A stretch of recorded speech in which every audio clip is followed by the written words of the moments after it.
Hello everybody, my name is Bokus, and today I'm going to be sharing with you guys the complete beginner guide to resource processing in Factorio. Today's video is going to cover basically a few different setups and the technology and the progression that goes through as the player plays through Factorio of resource processing, and by that I mean the process of making iron plates, copper plates, steel plates, and stone bricks, stuff like that. Just as like a little side note here, I am not going to be covering oil processing in this video. I think oil is complex enough to warrant a whole video on its own, so if you are interested in that, don't forget to like this video at some point. Either way, let's go ahead and move on. So as you can see in the background, we're going to be looking at the very basic setup that you start with when you first join in the game. It is going to be the burner mining drill and the stone furnace. So this is the very first technology the player gets access to, and you can use like say electricity or you can use a burner inserter to move the items out of this and put it onto a transport belt and move the items elsewhere. But once you eventually get beyond that, what you're going to want to do is you're going to want to mine the materials, put them onto a belt, and move that belt elsewhere so you can have more room to mine on the vein. You want to move the ores off of this and use this space specifically for blazing drills. So let's go ahead and move this stuff off of this and start building a smelting array completely away from the ore vein. Now that we've moved our ores away from our ore vein here, so that they're not taking up a bunch of space while we build ourselves a smelting array, we're going to go ahead and put together basically the intro, the one that a lot of people use. This is what people refer to as a little smelting array, right? Where you have the ores in the middle, and you use inserters to move them to the furnaces on the outside, and you put more inserters on the outside of that to move them onto a belt to make all the metal go on the outside, and you can move that metal wherever you need it to. So I'm not gonna like go super in depth. I'll obviously have like the way I'm building it in the background here, and you'll be able to see the construction of this thing. So also one thing I will note is that if you are going to be using level 2 power poles, you can actually put the poles completely on the inside, and that will power everything. And another little neat trick is that once you kind of have your belt set up in this way so that they are filling up the iron with metal on both sides, you can actually turn this belt facing upwards so that it doesn't throw the copper or iron ores onto the belt with the plates, to make sure that everything stays clean. And the very first primary direct upgrade that you can make to the system, because this system works pretty well. It is completely functional and there's nothing necessarily wrong with the system. So one of the first upgrades you can make is getting advanced material processing and using steel furnaces, which just are the same size as stone furnaces, so you can just overlap them. And they just straight up produce twice as fast, so there's no reason not to want to use them, and they take stone bricks and some steel. So whenever you get the opportunity to upgrade those, you should probably do that when you get the chance. So at this point, I've pretty much already covered the effective way to basically put stuff into a furnace. So I've pretty much covered what I've meant to whenever I say this is a complete beginner's guide. But I am going to just go ahead and put on screen that this is how you can use these to pretty much make the following things like stone, copper, iron, and steel, of course. So you can smelt anything in this type of array, just so you're aware. But as moving on to a couple of different ways that you can do this, because one thing that you'll notice is that actually we have to manually fuel these furnaces as of right now, which is not good. We don't want to have to come back to manually fuel these, so we're going to have to fix that somehow. So let's go ahead and showcase a couple of different ways to do that. So from what I've seen from my little bit of multiplayer play that I have done with Factorio, seems to be the most popular method, and people like to do something called creating a hybrid belt for the fuel. Now, there's nothing wrong with doing this. It's actually pretty functional. So basically what you're going to do is you're going to manipulate your transport belt to take the ores and to force them onto just one side of the belt, and you're going to then force fuel onto the other side, and you're going to run it through the middle. This effectively just makes it so that your inserters have access to both ores and they have access to fuel at all times whenever they need it. So that's pretty good. But there is more than one way to do this, as with most things in Factorio. But this is a functional system, but one thing that I am going to point out before we move on to a second setup is that there is an issue with this setup. And the issue with this setup, and this is the issue with my setup as well, is that typically, eventually, in the middle section here, you'll notice that we aren't actually getting the resources to move all the way towards the end because there's not enough materials moving through this belt fast enough. So to upgrade our smelting array again, we can just increase the tier of belt that's being used to move more items down the line so that the smelting arrays can be longer and you don't have to make another one to stack it up somewhere. You can just make it longer and it will still be able to produce resources as needed. So increasing the speed of the belt means that you can make this effectively longer without having any larger issues. Just something to keep in mind. So you're going to notice now that all of the ores are actually going to reach all the way towards the end lane. And of course, this is because we increased the speed of the belt. And that basically just allowed for more ores to get pushed through at a time. So this is one of the ways that you can resolve this issue. There are a few different ways, and I'm going to show you that my preferred way to set up this stuff. However, it does require energy distribution too, but I'll talk more about that probably just in a moment as to why, but I'm going to show you guys my preferred setup to give you guys a couple of examples to maybe jog some ideas and the creativity on your end. So as to set it up in my preferred manner, basically we set up the system the same way we did earlier, except we're not going to be making a hybrid belt that goes through the middle. So functionally, this is the same type of system as we were doing earlier, but the difference is we're going to have a double belt of ore going through. So this allows more ores to get pushed through effectively, so you can make this longer, have it produce faster with electric furnaces, which we'll talk about later, or what have you. But ultimately, we still need a way to fuel this automatically, and a way that we can do this is by going on the outside of this and putting our fuel on the outside, which will require us to put longhand inserters facing towards the furnace on the outside of this setup. So this poses one major issue. You cannot actually do this unless you have energy distribution unlocked, because your energy poles will not reach the other side to power the inserters, because every tile is going to be used with this setup on the outside. So as long as you have energy poles on the inside powering everything, then theoretically you're good to go. And these will fuel this from the outside, and this setup works functionally as well. Just a little bit of something different. This is what I ended up doing and coming across as a new player whenever I started doing this and figuring it out on my own.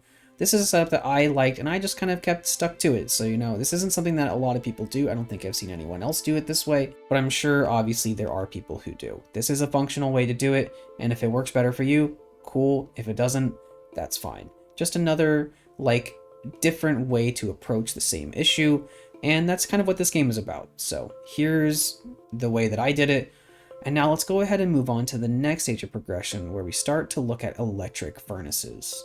So electric furnaces actually come with a lot of pros and cons. Most of the pros are the fact that they just generally have a lot of other utilities that we'll talk about here in just a moment. But one of the biggest cons that you're going to bump into very quickly is that they actually are 3x3 in size versus 2x2 like regular furnaces. So they take up a lot more room in general. So that's actually a pretty big problem in the late game, but ultimately you can just stack them up and take up more territory. It's not really that big of a deal.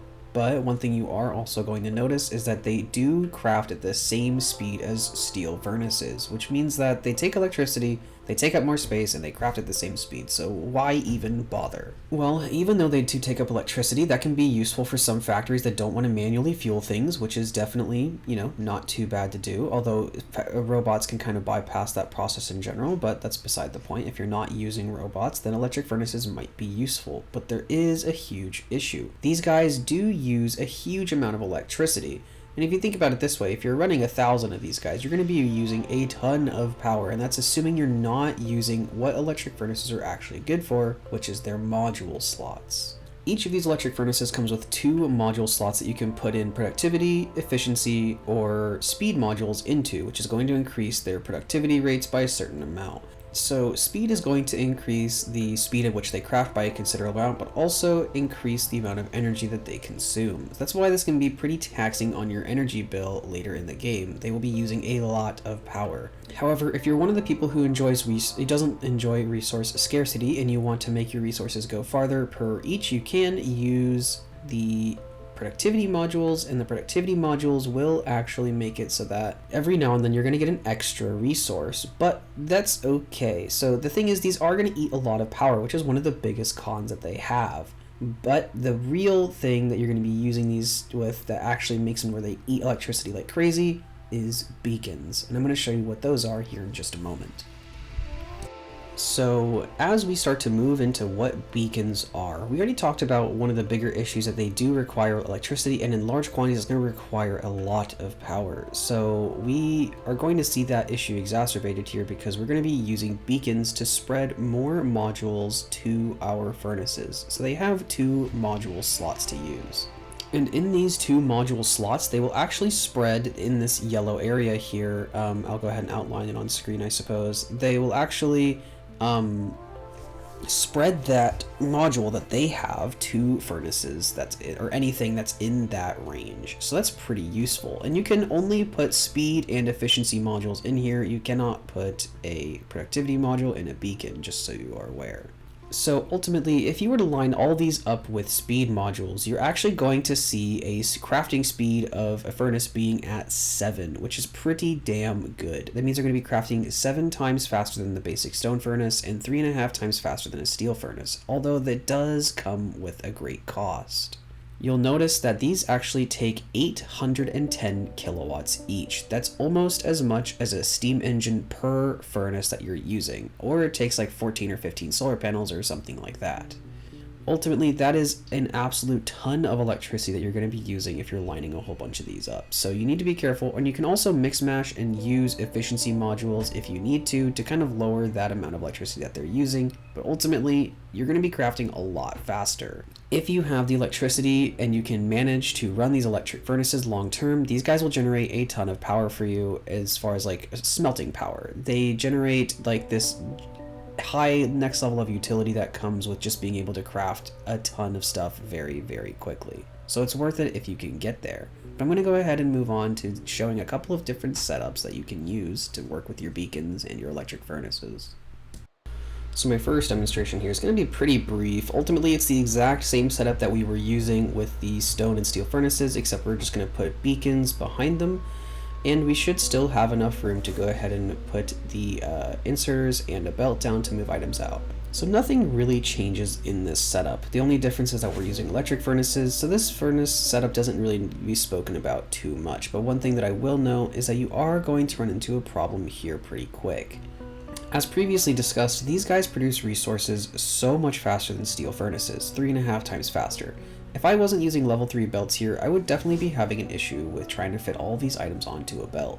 So even with level 2, you'd probably have a little bit more of a hard time if you had this, like say, being fed by a couple more furnaces or something like that. So while this is an effective setup, and hopefully that this helps you guys, and of course you can mirror it on the top to kind of double the efficiency of those beacons, you may want to potentially start looking into using robots to get past these logistic issues of moving items to and from this belt.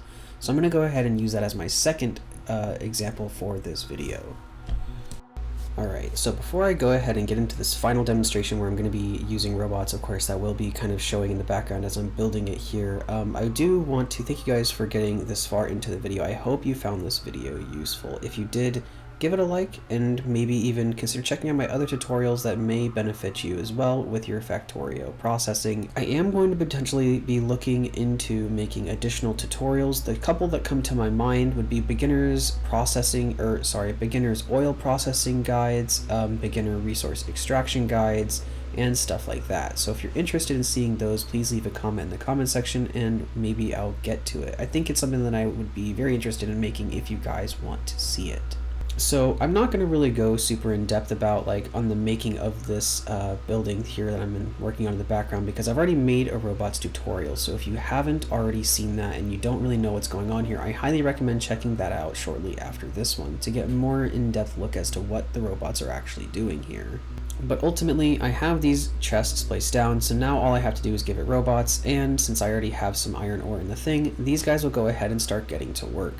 This setup is very compact, very easy to use, although it does consume roughly 10 megawatts of power, which is the equivalent of 10 steam engines, actually 11, so it's actually quite a bit, and that's also not including the fast inserters. So this does eat a pretty decent amount of power, but of course there is a bit of a benefit here that if we just go ahead, since we have all this in the logistics system, we can go ahead and place down crafting machines right next to it that request iron, and then boom, they just go ahead and start working. So this is a pretty powerful tool, and the reason why this can be so useful is just because they produce resources very, very quickly. So if you have the electricity and you don't mind using the extra space, or you don't have another reason to not use electrics, whereas I personally don't use electrics, and I will probably cover that in an oil processing tutorial video if I ever do. But either way, I hope this video was useful to you guys, and if it was, make sure to give it a like, and hopefully you guys learned something that you didn't already know, and if not, that's perfectly fine. Thank you for getting this far into the video anyway. Have a wonderful rest of your day, and I hope this sparked some imagination, maybe gave a few ideas, a different perspective on how to do things, and I hope that that helps you guys in your factories to make a bigger and better place to enjoy the game. Have a good one, guys.